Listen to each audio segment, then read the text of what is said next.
si tus padres o tus abuelos o tus bisabuelos tuvieron situaciones difíciles. Se ha visto que estos genes que se alteran en un caso de sufrimiento, en un trauma, se pueden heredar, de hecho se heredan. Lo va a tener tus hijos y lo van a tener tus nietos y lo van a tener tus bisnietos. José es microbiólogo, lleva ejerciendo la medicina más de 25 años, ha sido gerente de hospitales y es una suerte tenerle aquí. Lo que se ha visto en los estudios es que el ayuno ayuda a que las células cancerígenas que están captando azúcar todo el tiempo para crecer disminuyan su metabolismo, por lo tanto vuelvan a la normalidad. O sea, ¿el ayuno te ayuda a prevenir el cáncer? Siempre se asocia como que el colesterol es malo y perjudica tu salud, pero me llama mucho la atención como decías que el colesterol podía ser bueno.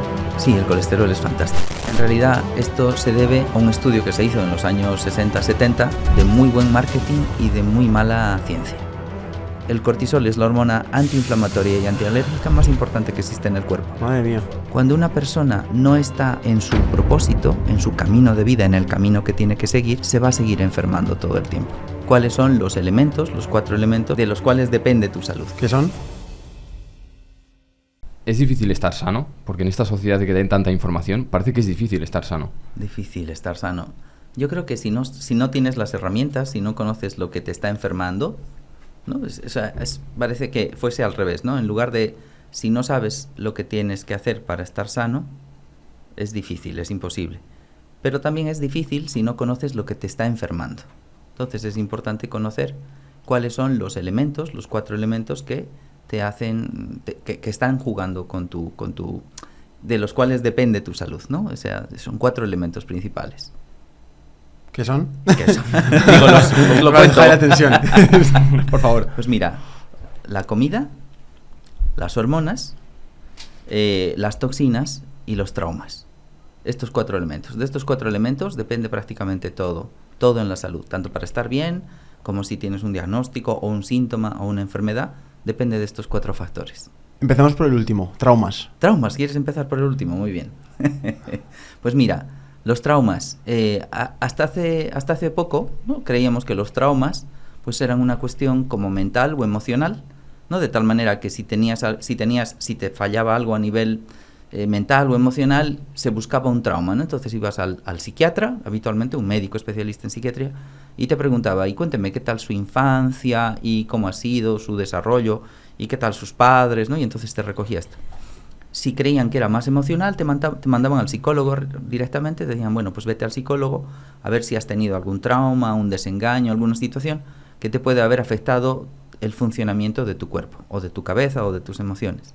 Pero ahora sabemos que no solamente está eso en juego, sino que además, si tus padres o tus abuelos o tus bisabuelos tuvieron situaciones difíciles, por ejemplo, pongo un ejemplo, ¿vale? Tengo un abuelo, uno de mis abuelos, el abuelo materno, que cuando era joven estaba casado, tenía hijos y se fue por un viaje de negocio.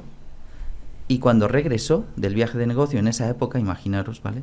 Que yo tengo casi 50 años, pues imaginaros mi abuelo cuando estaría jovencito, no me imagino. Y entonces, cuando regresó a su casa, se encontró una fila de tumbas en su casa. No entendía nada, tuvo que ir donde los vecinos a preguntar, ¿pero dónde está mi familia? Dijeron, lo siento, es que hubo una peste, no sabemos lo que es, ha muerto un montón de gente del pueblo, tu familia también. ¿Qué me dices? Sí. Entonces se encontró con ese panorama. Y ese tipo de información no te puede pasar desapercibida, aparte de que puedas sufrir un montón en el momento, ¿no? y que te quieras morir o que te enfermes literalmente del dolor. Luego ya una vez que lo superas, ¿no? Porque evidentemente mi abuelo luego conoció a mi abuela y tuvieron hijos, ¿no? Entonces esta historia. Pero en ese momento todo aquello que impactó en él, luego queda grabado en algún lugar de su cuerpo, no en su mente solamente, no en su recuerdo, sino cambia, no te puede pasar algo así y que pase desapercibido. Entonces lo que se ha visto es que se producen mutaciones en algunos genes del cuerpo que luego te van a condicionar en algún momento, si vuelves a encontrarte con una situación similar, a que tu cuerpo reaccione de una forma muy notoria, ¿no? Entonces, ¿qué pasa? Que se ha visto que estos genes que se alteran en un caso de sufrimiento, en un trauma, se pueden heredar, de hecho se heredan. Lo va a tener tus hijos y lo van a tener tus nietos y lo van a tener tus bisnietos. Y si es una situación sumamente grave, se ha visto que esos genes, si es algo vital, si es algo grave, como en el caso se puede ir acrecentando, se puede ir volviendo mucho más reactivo. De tal manera que si hubiese la posibilidad de perder a la familia, a un nieto o a un bisnieto de este hombre, mi abuelo, se le activarían todos sus defensas, todos sus marcadores de defensa para evitar que eso vuelva a pasar, ¿no? De tal manera que yo me doy cuenta de esto, por ejemplo, en un viaje que hizo mi familia, en avión, salieron de noche y a las 3 de la mañana sonó el teléfono, ¿no? Entonces yo desperté y dije, hostia, se han muerto, directamente. ¿Qué dices? Sí, directamente dije, se han muerto, ¿no? Y entonces a partir de ahí empecé a tener insomnio. No eran ellos, era mi padre que me decía, estoy malo, a ver si mañana me puedes echar una mano. Digo, claro que si mañana te veo. Pero desde ese día, todos los días a las 3 de la mañana despertaba con taquicardia. Digo, hostia, se me ha activado. Y luego ya pasó el tiempo y fuimos hablando, lo fui hablando con mi hermana Gaby, digo, oye, se me ha pasado algo, se me ha activado algo. ¿Qué podría ser? ¿No? Y entonces me dijo, a ver, ¿qué te pasa? ¿Qué es lo que piensas? ¿Qué es lo que te viene a la mente? Digo, pues me viene a la mente que a mi familia la tiene que pasar, que se han muerto, vamos. Decía, pero no se han muerto. Digo, no, claro que no, pero se me ha activado algo. Y hablando, caímos en que a mi abuelo le había pasado esto. Pero, claro, para la gente más avanzada en las generaciones, digamos que da miedo, ¿no? Porque se le van a juntar todos los traumas anteriores. ¿Hay manera de poder solucionarlo? ¿Hay manera de poder dejar ir esos traumas o poder sanarlos? Claro, la manera, como veis, la más sencilla es, o sea, la más básica, la más importante es hablarlo. Pero luego hay marcadores biológicos, que son los otros 3 elementos, que van a hacer que la epigenética, se llama ahora sí, el trauma es epigenética.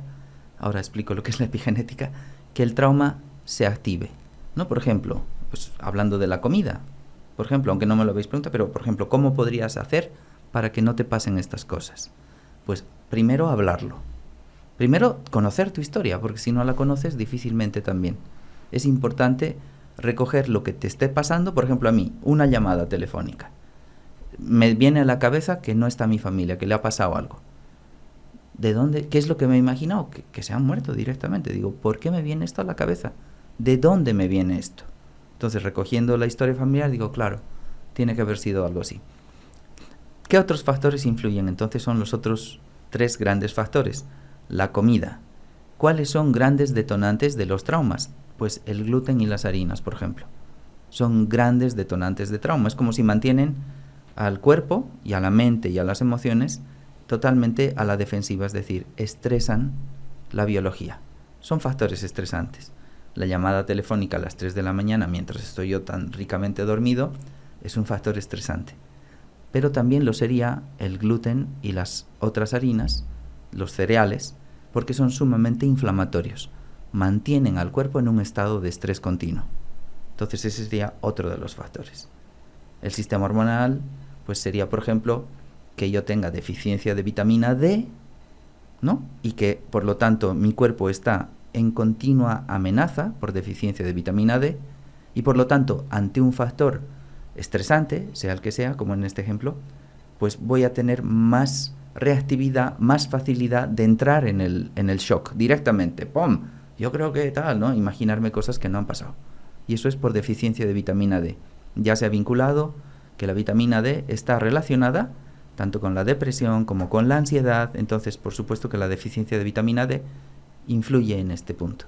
Y finalmente las toxinas, ¿no? Y es que se ha visto también que si hay parásitos en el intestino, esos parásitos producen una reacción inmediata ante cualquier circunstancia de estrés. O sea que si, por ejemplo, pues, todos tenemos parásitos, ¿vale?